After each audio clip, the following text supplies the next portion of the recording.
Welcome back to Muscle in the Morning. I'm Dave Palumbo, and today is Wednesday, April 3rd, 2019. And let's find out what's going on in the world of bodybuilding and fitness.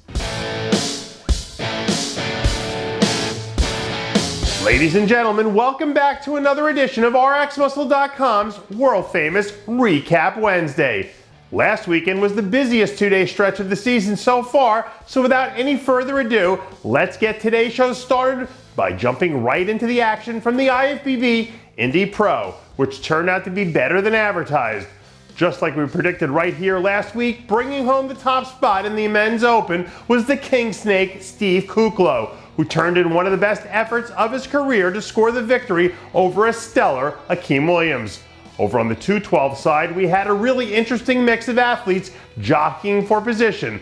But at the end of the day, it was 2017 Mr. Mexico overall champ Noel Adami who wound up as the last man standing. In the bikini division, the red-hot Ellie Fernandez went out and dominated from wire to wire to snatch her first victory of the year. Way out on the other side of the country in sunny San Diego, we had a good old-fashioned shootout in the bikini division at this year's edition of the San Diego Pro, where second-year pro Masa Akbarami came in and took care of business to earn the first win of her pro career. The runner-up position went to the dangerous Ashley Pueda, who managed to hold off a strong push in the finals from Chilean bombshell Kim Gutierrez. Fourth place went to sophomore standout Stephanie Fierro, who looked good in her season debut. And closing out the top five, we had perennial title threat Carrie-Ann Hennick. We're going to stay out on the West Coast now and head a few hours north up to the state capital of Sacramento to take a look at what went down at this year's edition of the Governor's Cup. We're starting off in the men's physique division, where Zavizis Gaydon brought in his all-time best to grab the win in what turned out to be a very deep lineup. Second place went to Olympian Joseph Lee, who looked as good as we've ever seen him. Third place went to another top 10 Olympian in Dean Balabas, as he edged out eventual fourth place finisher Aria Safi. And rounding out the top five was Jake the Shredder Alvarez.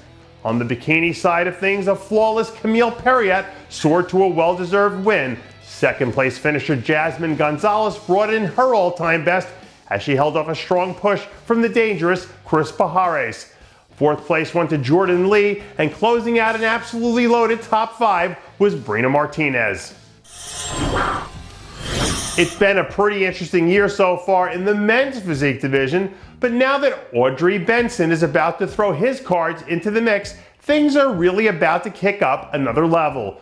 A few days ago, we caught word that Benson and his team were planning to make their presence felt at some point here over the next week or two. During last year's sophomore campaign, we saw Benson start to really come into his own as the season went along, especially when you look at what he did in his third place finish at the Titans Grand Prix back in October. So if he can improve on what we saw there, I see this guy as someone who should earn an Olympia qualification before this season is all said and done. Even though my competitive days are long gone, every once in a while, I do still miss the feeling of those monster arm pump days where you feel like you're about to bust out of your sleeves on your shirt. But when you've got the total package working, like men's physique all-star Ryan Terry, arm pumps is just another day at the gym. A few weeks ago, the Terry camp released a new video of their guy knocking out what looked to be a solid arm day as he continues to work his way back into form after undergoing hip surgery a few weeks ago. By all accounts, Terry doesn't seem like he's any worse for the wear these days, so he should be back to full strength by the time his Olympia prep is ready to start. And assuming he can get back to peak form, he's one of the small group of guys who could really give Brandon Hendrickson a run for his money. And that does it for yet another edition of Muscle in the Morning. I'm Dave Palumbo, reminding you to always be true to your passions, and make sure to follow us on Facebook, Twitter, and Instagram.